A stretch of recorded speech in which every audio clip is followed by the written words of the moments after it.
In the last Iowa caucuses, 16 days after Mitt Romney was announced the Republican Party winner, an error surfaced. Votes from 8 different precincts that weren't counted until after the announcement was made showed that Rick Santorum was the real Iowa winner. Nightly Shea Smith explains. It's one of the latest ideas to come from our state legislature, forcing Oklahoma high school students to pass a civics exam to graduate. The exam has 100 questions, and it's the same test that's given to immigrants. And just like immigrants, students must score at least a 60% to pass and to graduate. So I came out on the South Oval to see how OU students measure up. We head straight to the third period. Barons down 2-1. Josh Winquist circles around and puts it in the back of the net with the wrister. We've got a tie game. Less than 4 minutes later, the Rampage turn it over in their zone. Jason Williams feeds it to Ryan Hamilton, who takes it in and scores. Iowa first in the nation, U.S. presidential election, the road to 2016. We're just proud to be a partner in this process. With the help of Microsoft, the two parties believe that there will be no room for such error in the caucuses this year. Shea Smith, Oklahoma Roots for KOCO 5 News.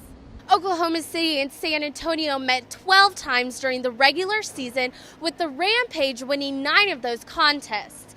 But the playoffs began with a different story, as the Barons won 5-2 in the first game of the series on home ice. Farms like these run on hope. Hope that crops will rise from the frozen ground after the spring thaw, and hope that a new crop of presidential candidates will earn their vote and keep their promises. Shea Smith, Oklahoma Roots for KOCO 5 News. Have you ever thought about putting your life on the line for this country?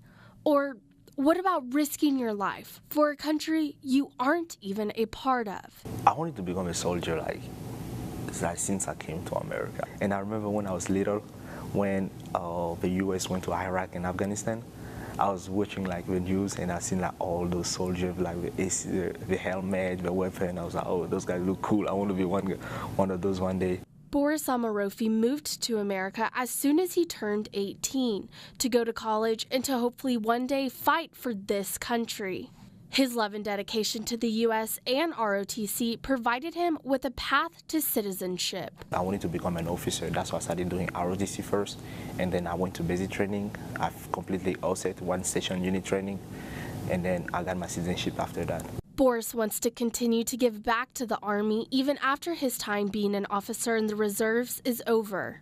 My long-term goal is to teach at West Point. I want to stay in the Army and then train all the brightest mind of the Army. So I wanted to see the Army become better. I want people to be better than me. That's why I want to become an officer.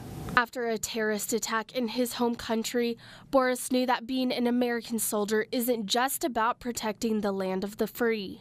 That was made me think that, hey, I'm joining America. I'm joining the U.S. Army. I'm not fighting only for America. I'm fighting for the world. Boris will graduate in 2018, finish his time in the reserves, and continue to risk fighting the battle that not everyone has the courage for. If I have people like me to defend them, people might live a better life. So that's why I'm willing to put my life, because America keeps the world safe. Shea Smith, OU Nightly.